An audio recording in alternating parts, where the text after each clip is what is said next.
Bonjour, je m'appelle Elias Lebon et je suis référent médical en région, aussi appelé MSL, sur la région Île-de-France dans l'industrie pharmaceutique.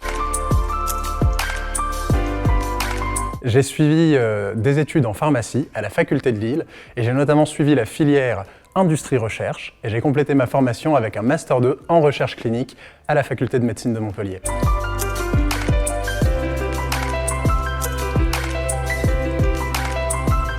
Il faut savoir que le métier de MSL est rattaché au département des affaires médicales et s'exerce majoritairement sur le terrain. C'est d'ailleurs ce qui en fait sa particularité. Donc il n'y a pas de journée type pour ce poste. Nos missions sont variées et comprennent l'établissement de relations avec des professionnels de santé, notamment au décours de différents projets qui peuvent être des événements scientifiques, des boards médicaux pour réaliser des consensus papers ou encore des symposiums. Donc ça, c'est une des premières missions qu'on a. Une deuxième mission, c'est évidemment la diffusion d'informations scientifiques sur les médicaments de l'entreprise et notamment via des staffs médicaux qu'on va réaliser dans les services hospitaliers.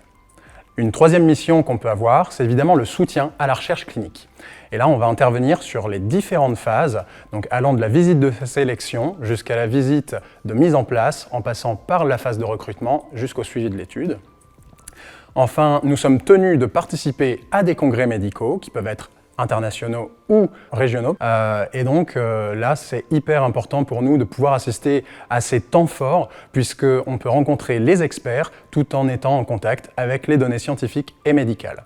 Enfin, une dernière mission qui nous est attribuée, c'est la formation du département commercial sur les aspects scientifiques des médicaments de l'entreprise.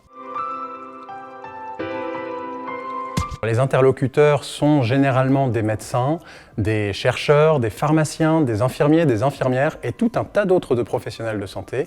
Et notre objectif est de collaborer avec eux pour comprendre leurs enjeux, répondre à leurs questions et évidemment améliorer le parcours de soins. Le métier de MSL est un métier qui s'exerce en transversalité. On est amené à travailler avec différentes personnes. Comme je viens de le dire, on a des professionnels de santé d'un côté et nos collaborateurs de l'autre qui peuvent être issus du market access, du marketing et j'en passe. Les points forts du métier, je dirais que c'est d'être de manière constante et permanente en contact avec les données scientifiques et médicales les plus récentes. C'est également de pouvoir collaborer avec des professionnels qui sont reconnus dans le domaine et c'est surtout de pouvoir améliorer le parcours de soins tout en étant le lien entre l'industrie pharmaceutique et la communauté médicale. Le métier de MSL est ouvert à différents profils.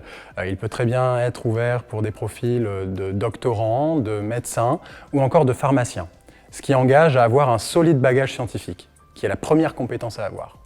La seconde compétence, c'est évidemment de savoir analyser et synthétiser toutes ces données scientifiques qui peuvent être complexes et de savoir soit les restituer, soit les partager aux différents interlocuteurs qu'on va avoir. Donc ça peut être, comme je le disais tout à l'heure, les médecins, mais aussi les collaborateurs en interne. Enfin, la dernière compétence, c'est donc être à l'aise en communication, et notamment en communication orale, lorsqu'on fait des staffs dans les différents services hospitaliers, ou également écrite, lorsqu'on doit écrire des mails ou écrire parfois des protocoles, relire des protocoles. C'est important de savoir communiquer et d'être à l'aise avec tout ce jargon scientifique.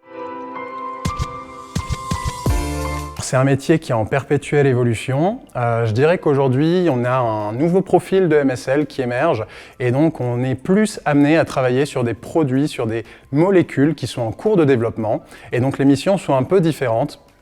Habituellement, on est plus à faire donc des staffs au niveau des services hospitaliers. Là, on sera plutôt amené à accompagner les centres de recherche, également les centres hospitaliers dans la recherche clinique et donc évidemment le département de l'accès au marché, l'aider avec toutes les données scientifiques que nous allons récolter, à faire en sorte que le lancement se passe du mieux possible.